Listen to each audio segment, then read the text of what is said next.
अस्सलाम वालेकुम। आपकी अपनी अनुषा के साथ ही अपनी आज की वीडियो में मैं उम्मीद करती हूँ कि आप सब बिल्कुल खैरियत से होंगे और मैं दुआ करती हूँ कि आप सब जहाँ रहें खुश रहें, शादो आबाद रहें, हंसते मुस्कुराते रहें। हम पढ़ रहे हैं रिटायर्ड डीएसपी मलिक सफ़दर हयात की एक कत्ल केस रुदात जिसका नाम है चिराग खाना। तो चलें शुरू करते हैं। मलिक साहब चौधरानी से तफ्तीश कर रहे हैं और वो कहती है, मेरा ख़्याल है अगर आप किसी तरह नाज़ली को ढूंढ कर गिरफ़्तार कर लें तो ये मुअम्मा हल हो सकता है। चौधरानी ने अपनी दानिस्त में एक इंतहाई अक्लमंदाना तजवीज़ पेश की थी। मैंने कहा, इस बात का इम्कान तो बहरहाल मौजूद है कि चौधरी के साथ साथ उस पर भी कोई उफ्ताद टूट पड़ी हो और इस वक्त वो किसी शदीद किस्म की सूरत हाल से दो चार हो। ये भी मुमकिन है कि चौधरी के कातिल या कातिलों ने अब तक नाज़ली को भी ठिकाने लगा दिया। मुझे यकीन नहीं है, वो नफ़ी में सर हिलाते हुए बोली। नाज़ली जैसी फितना परवर औरतें इतनी आसानी से नहीं मर सकती। वो ज़रूर कहीं छुपी बैठी है, मुनासिब वक्त का इंतज़ार कर रही होगी। जब देखेगी कि चौधरी के कत्ल का मामला ठंडा पड़ गया है तो फिर पूरी मनसूबाबंदी के साथ मैदान में उतरेगी। आप उसे कोई आम औरत ना समझे, वो 13 तालनी है, यानी 13 तालों वाली है। इन तवाइफ़ों और रंडियों की चालों को समझना इतना आसान नहीं होता थानेदार साहब। मैंने पूछा, आपके अंदाज़े के मुताबिक नाज़ली इस वक्त कहाँ रुपोश होगी? यकीनी तौर पर तो कुछ नहीं कह सकती, चौधरानी ने जवाब दिया। अलबत्ता अगर आप मुश्तरी बाई के कोठे पर छापा मारें तो वहाँ से नाज़ली का कोई सुराख या सुनगुन मिल सकती है। इस असना में चौधरी खुशी मोहम्मद बैठक में दाखिल हुआ। उसकी अकब में एक मुलाजिम बड़ी सी ट्रे उठाए चला आ रहा था। खुशी मोहम्मद की हदायत पर मुलाजिम ने वो ट्रे सेंटर टेबल पर रख दी। एक बड़े ब्लोरी जग में कस्तूरी वाला दूध मौजूद था, साथ में 2-3 खुश्क मेवे से भरी हुई प्लेटें भी थीं। मुलाजिम ने हमारे लिए गिलासों में दूध उंडेला और बैठक से बाहर चला गया। हम खुनक मौसम में दूध से इंसाफ करने लगे। चौधरी खुशी मोहम्मद ने बताया, मलिक साहब, मैंने एक बंदा सजावल को बुलाने भेज दिया है। वो अभी थोड़ी देर में यहाँ पहुँच जाएगा। वो उधर खेतों में गया हुआ है। चौधरानी ने टांग अड़ाते हुए पूछा, थानेदार साहब, आप सजावल से क्या बातें करना चाहते हैं? कोई ख़ास बात नहीं, मैंने टालने वाले अंदाज में कहा, बस 2-4 सरसरी सवालात पूछूंगा। फिर मैंने खुशी मोहम्मद को मुखातिब करते हुए कहा, क्या ख़्याल है चौधरी साहब, सजावल के आने तक नगमा बीबी से 2-4 बातें ना हो जाएं? मुमकिन है मफरूर नाज़ली के बारे में कोई अहम बात या कोई सुराख मालूम हो जाए। खुशी मोहम्मद आमादा नज़र आ रहा था, लेकिन चौधरानी फ़ौरन बीच में बोल पड़ी, नगमा तो 10-11 माह से यहाँ रह रही है। वो बेचारी उस हराफा के बारे में क्या बताएगी? कुछ नहीं बता सकेगी तो कोई बात नहीं, मैंने कहा। पूछने में हर्ज क्या है? कोई हर्ज नहीं है, खुशी मोहम्मद ने कहा। चौधरानी ने थके हुए लहजे में कहा, मेरा तो ख़्याल है आप खामखा अपना वक्त ही ज़ाया करेंगे। मैं आपकी मुलाकात का इंतज़ाम करता हूँ मलिक साहब। खुशी मोहम्मद उठकर खड़ा हो गया और घर के अंदरूनी हिस्से की जानिब जाने लगा। चौधरानी ने जल्दी से कहा, इंतज़ाम की क्या ज़रूरत है खुशी मोहम्मद, नगमा को यहीं बैठक में बुला लेते हैं। मैंने कहा, मैं नगमा से तन्हाई में बात करना चाहता हूँ। वो बुरा समूह बना कर रह गई। चौधरी खुशी मोहम्मद बैठक से निकल गया। खुशी मोहम्मद के जाने के बाद चौधरानी नाज़ली के शजरे के बखिए उधेड़ने लगी। नगमा की उम्र लगभग 30 साल थी। वो एक खुश शक्ल औरत थी। उसका 3 साला बेटा आदिल भी उस वक्त उसके पास ही बैठा हुआ था। खुशी मोहम्मद ने हमारी मुलाकात का इंतज़ाम एक अलग थलग कमरे में किया था। हम थोड़ी देर तक एक दूसरे के सामने खामोश बैठे रहे। फिर मैंने सिलसिला कलाम का आगाज़ करते हुए कहा, नगमा बीबी, मैं ना तो तुम्हारे पास इजहार अफसोस करने आया हूँ और ना ही कोई खुशखबरी सुनाने। दर हकीकत में मुझे मजबूरन ज़ुबान रोकना पड़ी। मैंने महसूस किया जैसे नगमा बमुश्किल ख़ुद पर काबू किए बैठी है। उसकी सूरत से अंदाज़ा होता था कि वो रो देने के करीब है। उसका वजूद होले होले लरस रहा था। वो अपने जज्बात पर काबू पाते हुए बोली, आप खामोश क्यों हो गए? जो कुछ कहना चाहते हैं जल्दी जल्दी कह डालें। मैंने कहा, दरअसल मुझे चौधरी नियाज़ अली के कातिल की तलाश है। क्या तुम इस सिलसिले में मेरी कोई मदद कर सकती हो? मैं भला आपकी क्या मदद कर सकती हूँ? आप मुझसे क्या चाहते हैं? मैंने अपना मुद्दा बयान किया। अक्सर लोगों का ख्याल है कि चौधरी साहब के कत्ल में नाज़ली मुलव्विस है। جبکہ وہ خود بھی وقوعے کے بعد اچانک غائب ہو گئی ہے۔ تم نے چودھری نیاز علی کے ساتھ 6-7 سال گزارے ہیں، ان کی عادات سے تم بخوبی واقف ہوگی، ان کے دوستوں اور دشمنوں کو بھی جانتی ہوگی۔ اگر چند لمحات کے لیے ہم نازلی کو نظر انداز کر دیں تو تمہارے خیال میں چودھری نیاز علی کے قتل میں کس کا ہاتھ ہو سکتا ہے؟ ان کا ایسا جان کا دشمن کون ہو سکتا ہے؟ وہ روحان سے لہجے میں بولی، چودھری صاحب خود اپنی جان کے سب سے بڑے دشمن تھے۔ یہ زو میں نہیں بلکہ 8,000 معنی جملہ بول کر نغمہ خاموش ہو گئی۔ میں نے ایک لمحے کے توقف سے کہا، وقوعے والی رات ہونے والی بارش نے ساری گڑبڑ کر دی ہے، ورنہ قاتل کا کچھ نہ کچھ سراغ تو مل ہی جاتا۔ ناسلی بھی پراسرار انداز میں غائب ہو گئی ہے، ہمارے لیے بڑی دشواری پیدا ہو گئی ہے۔ کیا تم کسی ایسے شخص یا اشخاص کے بارے میں بتا سکتی ہو جو چودھری سے گہرا عناد رکھتے ہوں؟ میں جلد از جلد چودھری کے قاتل کو گرفتار کرنا چاہتا ہوں۔ اب کوئی فائدہ نہیں ہے، وہ عجیب سے لہجے میں بولی۔ آپ چودھری صاحب کے قاتل کو پکڑیں یا نہ پکڑیں، وہ زندہ تو نہیں ہو جائیں گے۔ میں نے واضح طور پر محسوس کیا کہ اسے چودھری کی موت سے گہرا صدمہ پہنچا تھا۔ میں نے کہا، کوئی فائدہ ہو یا نہ ہو، بہرحال قاتل کو ضرور قانون کی گرفت میں آنا چاہیے۔ تم جو کچھ جانتی ہو صاف صاف بتا دو، باقی سب کچھ میں سنبھال لوں گا۔ میں اس بارے میں کچھ نہیں جانتی، وہ ٹھوس لہجے میں بولی۔ میں نے تسلی آمیز لہجے میں کہا، میں تم سے وعدہ کرتا ہوں کہ تمہارا نام بیچ میں کہیں نہیں آئے گا، میں سب کچھ صیغہ راز میں رکھوں گا۔ وہ بے چارگی سے بولی، شاید آپ نے میری کسی بات سے کوئی غلط مطلب اخذ کر لیا ہے۔ اگر میں قاتل کے بارے میں کچھ جانتی ہوتی تو آپ کو ضرور بتا دیتی۔ وہ تو میں نے اس لیے یہ کہہ دیا کہ آپ قاتل کو پکڑیں یا نہ پکڑیں، کوئی فائدہ نہیں ہے کہ قاتل کو چاہے کتنی بھی عبرتناک سزا کیوں نہ دی جائے، جاننے والا تو واپس نہیں آ جاتا نا۔ تمہارا کہنا بالکل درست ہے، میں نے اس کی تائید کی۔ پھر بھی قاتلوں کو کھلا تو نہیں چھوڑا جا سکتا، ورنہ دوسرے لوگوں کو بھی شے ملے گی۔ جو قتل کے بارے میں صرف سوچ رہے ہیں وہ بے درہ قتل کرنے اٹھ کھڑے ہوں گے۔ وہ دل گرفتہ لہجے میں بولی، جرم اور قانون کے پیچیدہ معاملات تو آپ ہی جانیں، میں تو بس اتنا جانتی ہوں کہ اگر میں حویلی میں موجود ہوتی تو چودھری صاحب کو یہ برا وقت نہ دیکھنا پڑتا۔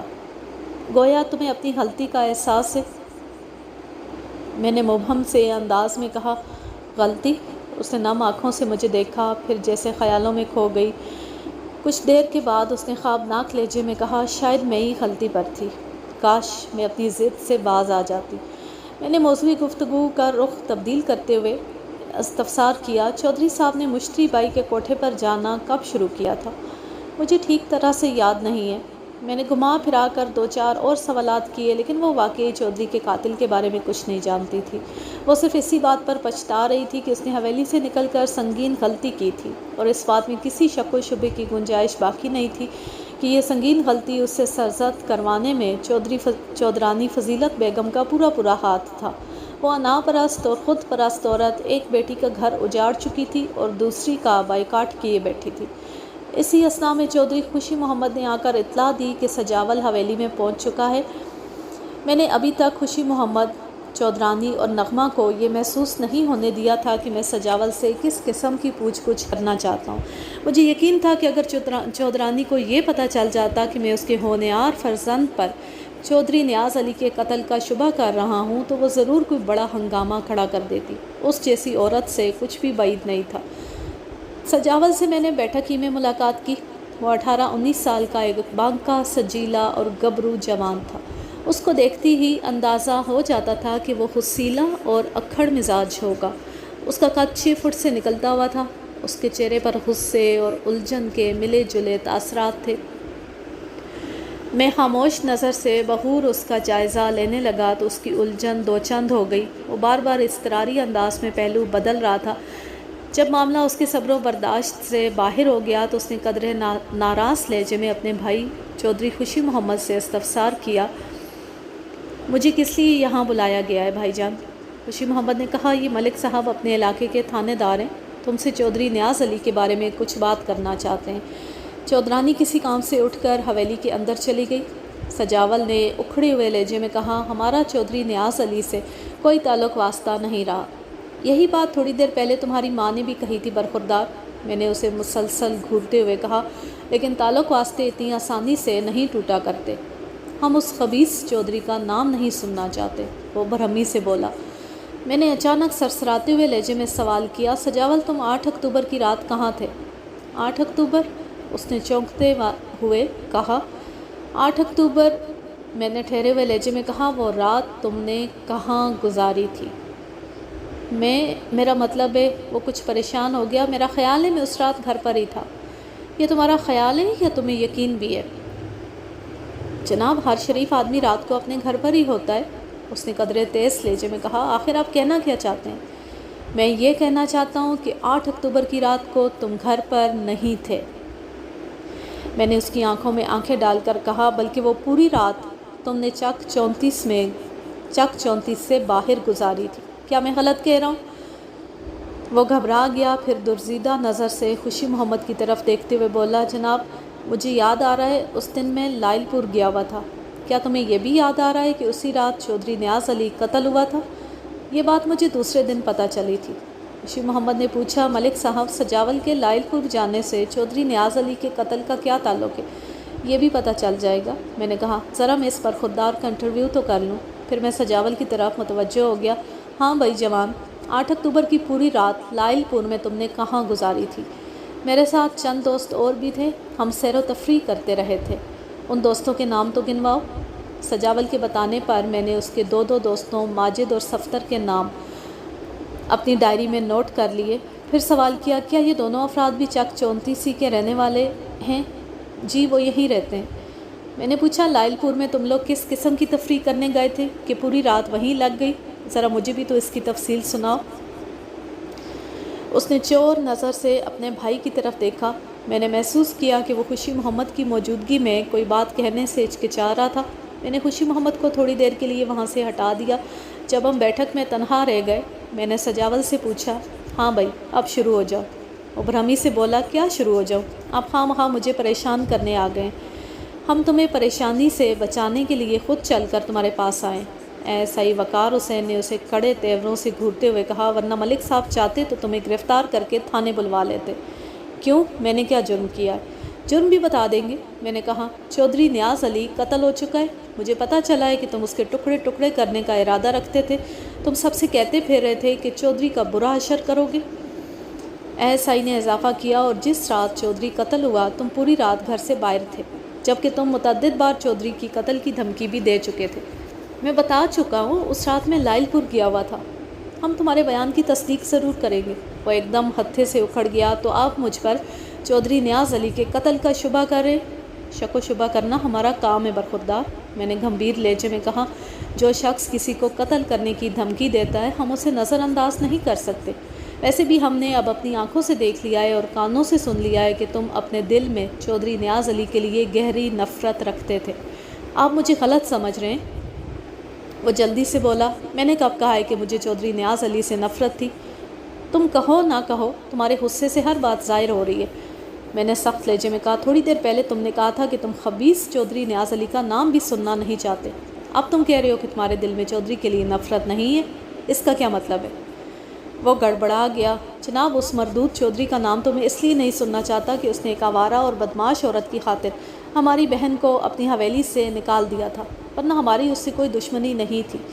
दुश्मनी इसी तरह हो जाया करती है, मैंने कहा। और मेरी इत्तला के मुताबिक नगमा को चौधरी नियाज़ अली ने हवेली से निकाला नहीं था, बल्कि वो खुद ही वहाँ जाना नहीं चाहती थी। उसने चौधरी पर एक कड़ी शर्त आयद कर दी थी जो उसके लिए काबिल कबूल नहीं थी। सजावल ने कहा, अब इन बातों का कोई फ़ायदा नहीं। मैंने उसके चेहरे पर नज़र टिकाते हुए पूछा, अभी तक तुमने मेरे सवाल का जवाब नहीं दिया सजावल। कौन सा सवाल जी? वो बेजारी से बोला। मैंने अपना सवाल दोहराया, लाइलपुर में तुम लोग किस किस्म की तफरीह करने गए थे कि पूरी रात वहीं लग गई? वो मुतज़ब्ज़ब हुआ तो एएसआई ने कहा, झूठ बोलने की कोशिश ना करना जवान। मलिक साहब द्रोह गो अफराद के साथ बड़ी सख्ती से पेश आते हैं। एक बात जहन में रख लेना कि हम माजिद और सफ्तर का बयान भी लेंगे और लाइलपुर जाकर भी एक एक बात की पुछ परैत करेंगे। उसके चेहरे पर एक रंग सा आकर गुजर गया। फिर उसने कदरे धीमे लहजे में बताया कि मज़कूरा रात वो अपने दोस्तों के साथ मौज मेला करने लाइलपुर गया था और उन्होंने खूब सैर सपाटा किया था। मौज मेले और सैर सपाटे की तफसील बताओ। और हाँ, बिल्कुल सच्ची और खरी। 16 आने सच्ची जनाब। वो कदरे झिझकते हुए बोला, हम शाम से कुछ देर पहले लाइलपुर पहुँचे। थोड़ी देर तक घूमते फिरते रहे। फिर घंटा घर से हमने रात का खाना खाया। وہاں پر بکرے کی چانپیں اور دیسی مرغی کے تکے بڑے لذیذ ملتے ہیں، کھا کر سواد آ جاتا ہے۔ اس کے بعد ہم نے ایک ہوٹل میں پستے اور باداموں والی چائے پی، پھر فلم دیکھنے ایک سینما میں چلے گئے۔ ہم نے آخری شو دیکھا تھا۔ جب سینما سے باہر نکلے تو آدھی رات ہو چکی تھی۔ اس وقت ہم واپس نہیں آ سکتے تھے، اس لیے وہیں رک گئے تھے۔ وہاں کہاں رک گئے تھے؟ میں نے سوال کیا۔ کیا کسی ہوٹل میں؟ میں تو ہوٹل میں رکنا چاہتا تھا، وہ جز بز ہو کر بولا، لیکن صفدر اور ماجد گول بازار جانا چاہتے تھے۔ میں ان کی بات کو رد نہ کر سکا اور ہم نے وہ رات گول بازار کے ایک گھر میں ہی گزاری تھی۔ جواب دینے سے گھر میں یا کوٹھے پر؟ جواب دینے سے پہلے اس نے محتاط نظر سے بیٹھک کے دروازے کی طرف دیکھا، پھر بولا، آپ تو خود سمجھدار ہیں، اب چھوڑیں بھی اس ذکر کو۔ میں نے دوستانہ لہجے میں پوچھا، کیا تم پہلے بھی لائل پور کے گول بازار میں ایسی راتیں گزار چکی ہو؟ اس نے ایک مرتبہ پھر بیٹھک کے دروازے کی جانب دیکھا اور جواب دیا، کبھی کبھار چلا جاتا ہوں جناب۔ میں نے نرمی سے کہا، تم فکر نہ کرو، تمہاری والدہ اور بڑے بھائی کو ان باتوں کی ہوا بھی نہیں لگنے دوں گا۔ بہت بہت شکریہ جناب آپ کا، وہ ممنونیت سے بولا۔ میں نے پوچھا، تم دوسرے دن کتنے بجے واپس آئے تھے؟ اس نے بتایا، تقریباً 10 بجے ہم چک پہنچ گئے تھے۔ چودھری نیاز علی کے قتل کے بارے میں تمہیں کب پتہ چلا؟ اسی روز شام کے وقت۔ مجھے پتہ چلا ہے کہ تم لوگوں میں سے کوئی بھی چک 32 نہیں گیا تھا۔ ہم نے وہاں جا کر کیا کرنا تھا؟ وہ بے پرواہی سے بولا، وہ تمہاری بہن سلمہ کی سسرال بھی تو ہے۔ سلمہ ان کے رنگ ڈھنگ میں ڈھل چکی ہے، اس نے سرسری انداز میں کہا۔ ہم اس کی فکر میں کیوں دبلے ہوتے رہے؟ میں نے اچانک پوچھا، تم 8 اکتوبر کی رات گول بازار کے کس کوٹھے پر گئے تھے؟ نگینہ بائی کے کوٹھے پر، اس نے بے دھڑک جواب دیا۔ اس کا مطلب یہی تھا کہ وہ اکثر و بیشتر وہاں جاتا رہتا تھا اور وہاں کے کوٹھوں اور کوٹھے والیوں کو بھی اچھی طرح جانتا تھا۔ مجھے نازنی کے سلسلے میں تفتیش کرنے گول بازار تو جانا ہی تھا۔ میں نے سوچا نگینہ بائی کے کوٹھے پر بھی جھانک لوں گا تاکہ سجاول کے سچ جھوٹ کا بھی پتہ چل جائے۔ میں نے سجاول کو مخاطب کرتے ہوئے کڑے لہجے میں کہا، تم یہ مت سمجھ لینا کہ میں آنکھیں بند کر کے تمہاری کہانی پر یقین کر لوں گا۔ میں گول بازار جا کر نگینہ بائی سے بھی ملوں گا اور تمہارے دوستوں ماجد اور صفدر کا بیان بھی لوں گا۔ اگر ایک بھی بات جھوٹ نکلی تو سمجھ لینا میں تمہیں چودھری نیاز علی کے قتل کے الزام میں گرفتار کر کے حوالات میں ڈال دوں گا۔ وہ بے خوفی سے بولا، اب جس طرح چاہیں تصدیق کر لیں، میں نے 101% سچ بولا۔ اوئے 101% سچ کیسے؟ ایس آئی نے پوچھا۔ میرا مطلب ہے میں نے آپ سے کچھ بھی چھپانے کی کوشش نہیں کی۔ میں نے کہا، سجاول، جب تک تمہارے بیان کی تصدیق نہیں ہو جاتی تم چک 32 سے قدم باہر نہیں نکالو گے۔ پھر تو بڑی مشکل ہو جائے گی جناب، وہ الجھن آمیز لہجے میں بولا۔ کیوں، ایسی کیا مشکل ہے؟ میں نے پوچھا۔ اس نے بتایا، آج کل فصل کی بوائی چل رہی ہے، مجھے اکثر چک سے باہر دور دراز کھیتوں میں بھی جانا پڑتا ہے، پھر کبھی جھنگ اور کبھی لاہور کا بھی چکر لگتا ہے۔ کھیتی باڑی کے تمام معاملات کی نگرانی میرے ہی ذمے ہے، اس میں پریشانی کی کوئی بات نہیں۔ چک 34 کے قرب و جوار تک جانے کے لیے تم آزاد ہو، لیکن اگر کسی دوسرے ضلع یا دور دراز کے گاؤں جانے کا ارادہ ہو تو تھانے میں مجھے اطلاع دی کے بغیر نہ نکلنا، ورنہ نتائج کی ذمہ داری تمہاری ہوگی۔ اب جو کہیں گے میں وہی کروں گا۔ اسی وقت چودھری خوشی محمد بھی بیٹھک میں چلا آیا، پھر گھبرائے ہوئے لہجے میں بولا، ملک صاحب خیر تو ہے؟ کیا سجاول سے خدا نہ خواستہ کوئی سنگین غلطی ہو گئی ہے؟ میں نے گول مول جواب دیا، اس کا فیصلہ بہت جلد ہو جائے گا۔ میں جاؤں ملک صاحب؟ سجاول نے اضطراری انداز میں پوچھا۔ مجھے وہاں کھیتوں میں بہت کام ہے۔ ٹھیک ہے تم جاؤ، مگر میری ہدایت کو یاد رکھنا۔ اچھا جی، اس نے سر جھکا کر کہا اور حویلی کے اندرونی حصے کی جانب چلا گیا۔ خوشی محمد نے پوچھا، جناب مجھے بھی تو کچھ بتائیں، آخر سجاول کا کیا چکر ہے؟ زیادہ پریشان ہونے کی ضرورت نہیں ہے، 2-4 دن میں صورتحال واضح ہو جائے گی۔ وہ میرے جواب سے مطمئن نہ ہوا اور دوسرے زاویے سے مجھے کریدنے لگا۔ میں نے اندازہ لگایا کہ چودھری خوشی محمد ایک معقول اور مصلحت کوش انسان تھا۔ میں نے کسی حد تک اسے صورتحال سے آگاہ کر دیا۔ پوری بات سننے کے بعد اس نے بڑے وثوق سے کہا، ملک صاحب، سجاول اتنا بڑا قدم نہیں اٹھا سکتا۔ آپ اپنے طور پر جس طرح چاہیں تصدیق و تفتیش کر لیں۔ وہ غصہ ور اور جھگڑالو تو ہے، لیکن قتل جیسا سنگین جرم وہ کبھی نہیں کر سکتا۔ اسے نغمہ کے اجڑنے کا جو ہم و غصہ تھا وہ اب ماند پڑ چکا ہے۔ 2-4 مزید باتوں کے بعد ہم اٹھ گئے۔ چودھری خوشی محمد کا اصرار تھا کہ ہم کھانا کھا کر جائیں، لیکن میں جلد از جلد واپس تھانے پہنچنا چاہتا تھا، اس لیے چودھری خوشی محمد کی کھانے کی دعوت کو خود پر ادھار اٹھا کر ہم چک 34 سے نکل آئے۔ جب ہم واپس تھانے پہنچے تو عصر کی اذانیں ہو رہی تھیں۔ اگلے روز باوجود کوشش کے بھی میں لائل پور نہ جا سکا۔ تھانے میں اس قدر مصروفیت رہی کہ سر کھجانے کی بھی فرصت نہ مل سکی۔ 2-4 ہنگامی نوعیت کے معاملات نمٹاتے سپہر ہو گئی۔ میں اپنے کمرے میں بیٹھا بلوے کے ملزمان کا بیان لکھ رہا تھا کہ ایک کانسٹیبل نے اندر آ کر بتایا، ملک صاحب، شمسو نامی ایک شخص آپ سے ملنا چاہتا ہے۔ کیوں ملنا چاہتا ہے؟ تم نے پوچھا نہیں؟ پوچھا تھا جناب، کانسٹیبل نے جواب دیا۔ وہ کہتا ہے سب کچھ آپ کو ہی بتائے گا۔ کہاں سے آیا ہے وہ؟ چک 32 سے جناب۔ چک 32 کے ذکر پر میں چونک اٹھا۔ میں نے کانسٹیبل سے پوچھا، کیا نام بتایا تم نے اس شخص کا؟ شمسو۔ ٹھیک ہے، تم 10 منٹ کے اندر اسے اندر بھیج دو۔ ٹھیک 10 منٹ کے بعد جو شخص میرے کمرے میں داخل ہوا وہ ایک سیاہ روح اور چیچک زدہ چہرے کا مالک تھا۔ اس نے بتایا کہ وہ چک 32 میں رہتا تھا اور چودھری نیاز علی کے قتل کے بارے میں کوئی خاص بات بتانا چاہتا تھا۔ شمسو نام کا وہ شخص ایک موچی تھا اور مذکورہ چک میں ہی اس کی چھوٹی سی دکان بھی تھی۔ رسمی کلمات کے بعد میں نے پوچھا، تم اس واردات کے بارے میں کیا اطلاع دینا چاہتے ہو شمسو؟ جناب، پتہ نہیں میری بات کی کوئی اہمیت بھی ہے یا نہیں، وہ عاجزی سے بولا، لیکن میں نے ضروری سمجھا اس لیے آپ کے پاس چلا آیا۔ اہم اور غیر اہم کا فیصلہ میں خود کر لوں گا، تم بات بتاؤ۔ جناب، جس رات چودھری صاحب قتل ہوئے تھے اسی شام 2 آدمی چودھری صاحب کی حویلی کا پتہ مجھ سے پوچھنے آئے تھے۔ میں سیدھا ہو کر بیٹھ گیا۔ کون تھے وہ 2 افراد؟ میں نے انہیں پہلی مرتبہ دیکھا تھا۔ کیا وہ چک 32 کے رہنے والے نہیں تھے؟ نہ جی، شمسو موچی نے نفی میں سر ہلایا۔ اگر وہ ہمارے چک کے لوگ ہوتے تو میں فوراً پہچان لیتا۔ پھر چک 32 کا تو بچہ چودھری صاحب کی حویلی سے واقف ہے، وہ کسی دوسرے ہی علاقے کے لگتے تھے۔ تمہارے علاوہ بھی انہوں نے کسی سے حویلی کا پتہ پوچھا تھا؟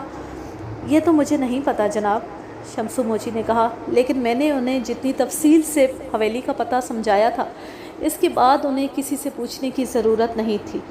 ان کا حلیہ کیسا تھا؟ میں نے پوچھا۔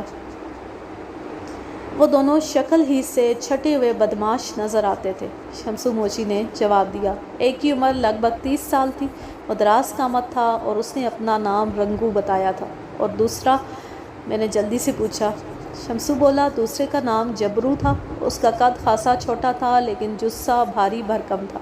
اس کی عمر اندازاً 26-27 سال تھی۔ انہوں نے تمہیں اپنے نام خود ہی بتائے تھے؟ یہ خیال میرے ذہن میں اس لیے آ گیا کہ کسی بری نیت سے چک 32 پہ داخل ہونے والے ان 2 افراد کو اپنے نام بتانے کی ضرورت نہیں تھی، اور اگر کسی کے استفسار پر انہوں نے بتائے بھی ہوں گے تو فرضی بتائے ہوں گے۔ شمسو نے میرے سوال کا جواب دیا، جناب، میں خود ان سے ان کے نام میں نے پوچھے تھے۔ شمسو، تم نے بتایا کہ وہ دونوں شکل و صورت سے غنڈے دکھائی دیتے تھے، اس کے باوجود بھی تم نے انہیں چودھری نیاز علی کی حویلی کا راستہ دکھا دیا۔ اور جناب، چودھری صاحب سے تو ہر قسم کے لوگ ملنے آتے ہی رہتے تھے، وہ سادگی سے بولا۔ کیا مجھ سے کوئی غلطی ہو گئی؟ میں نے اس کے سوال کو نظر انداز کرتے ہوئے پوچھا۔ اس روز کے بعد وہ دونوں پھر تمہیں چک 32 میں تو نظر نہیں آئے؟ نہیں جناب، نہ اس دن سے پہلے نہ اس دن کے بعد۔ شمسو، اگر تم دوبارہ ان کو دیکھو تو پہچان لو گے؟ جی ضرور، میں انہیں ایک نظر دیکھ کر ہی پہچان لوں گا۔ تم نے یہ اہم اطلاع اتنی تاخیر سے کیوں دی؟ اب تو چودھری نیاز علی کے قتل کو کئی روز ہو چکے ہیں۔ وہ جی بس میرے دماغ سے یہ بات نکل گئی تھی۔ اور کوئی خاص بات تمہیں معلوم ہو تو وہ بھی جلدی سے بتا دو۔ وہ پیشانی کو تھام کر سوچنے لگا۔ میں نے اس کی مشکل حل کرتے ہوئے کہا، خاص طور پر کوئی ایسی بات جو ان 2 مشکوک افراد کے بارے میں ہو۔ وہ دونوں آپس میں باتیں کرتے ہوئے کسی ملک نظام دین کا ذکر کر رہے تھے۔ 1-2 مرتبہ ان کی زبان سے شاہ پور کا نام بھی نکلا تھا۔ میں نے شاہ پور، ملک نظام دین اور رنگو اور جبرو کے نام اپنے پاس نوٹ کر لیے اور 2-4 رسمی باتوں کے بعد شمسو موچی کو رخصت کر دیا۔ شمسو کے جانے کے بعد میں نے 2 سادہ پوش پولیس اہلکاروں کو فوراً چک 32 روانہ کر دیا۔ میں نے انہیں ساری بات اور رنگو جبرو کے حلیے تفصیل سے سمجھا دیے تھے۔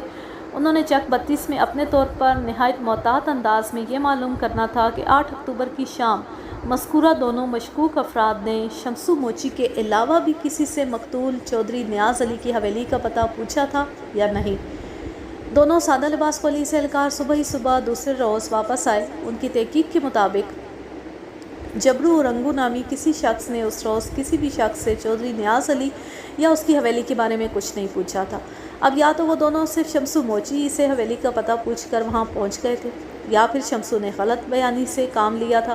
मैं काफ़ी देर तक सोचता रहा कि झूठ गोई से शमसू को क्या फ़ायदा पहुँच सकता था, लेकिन मेरे जहन में कोई बात वाज़ेह न हो सकी। तकरीबन 10 बजे मैंने हवलदार बहादुर अली को साथ लिया और हम घोड़ों पर सवार होकर चक पत्तीस पहुँच गए।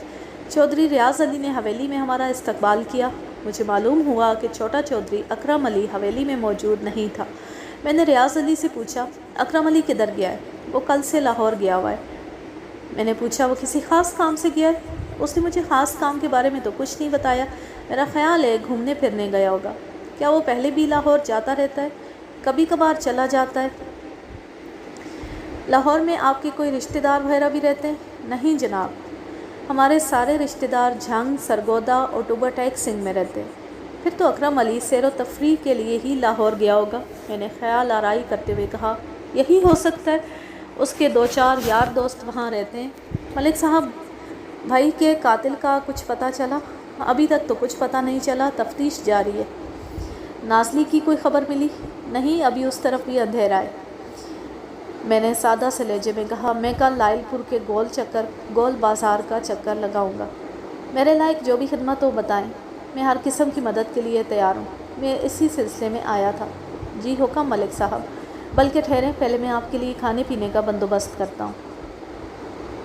मैंने हाथ के इशारे से उसे रोक दिया। ऐसी किसी भी बंदोबस्त की फ़िलहाल ज़रूरत नहीं है। मैं जब तक तुम्हारे भाई के कातिल को गिरफ़्तार न कर लूँ, इस हवेली का पानी भी मुझ पर जायज़ नहीं है। मेरे लहजे की तासीर ने उसे मुतासिर किया और वो खामोशी से बैठ गया। मैंने कहा, मुझे पता चला है जिस रात चौधरी नियाज़ अली का कत्ल किया गया, उसी शाम 2 अजनबी अफराद आपकी हवेली का पता पूछते फिर रहे थे। ये मेरे लिए बिल्कुल नई इत्तला है। मैं उस वक्त सरगोदा गया हुआ था, लेकिन बहरहाल बाद में तो ये बात मेरे इल्म में आना चाहिए थी। आपको किसने ये बात बताई? हम आम तौर पर अपनी मालूमात के ज़राए बताया नहीं करते, लेकिन चूँकि ये इत्तला आपके गांव ही के एक बंदे ने हम तक पहुंचाई है, इसलिए नाम बता देने में कोई हर्ज भी नहीं है। उस बंदे का नाम शमसू मोची है। हाँ, इस नाम का एक मोची हमारे चक में है। तो मैं ज़रा भाभी जमीला से इस बारे में पूछता हूँ। वो उठकर हवेली के अंदरूनी हिस्से में चला गया और थोड़ी देर बाद उसने आकर बताया कि जमीला भी उन दोनों अजनबी अफराद के बारे में कुछ नहीं जानती। मैंने कहा, उन दोनों अफराद के नाम हमें रंगू और जबरू मालूम हुए। क्या तुम इन नामों के अफराद को जानते हो? ये नाम मैंने पहली मर्तबा सुने। और मलिक निज़ामुद्दीन? नहीं जनाब, मैं इससे भी नहीं जानता। मैंने कहा, तुम अपनी भाभी जमीला को यहाँ बुला लो या फिर उससे पूछ कर आओ, आया वो रंगू या जबरू या निज़ामुद्दीन मलिक में से किसी को भी किसी भी हवाले से जानती है।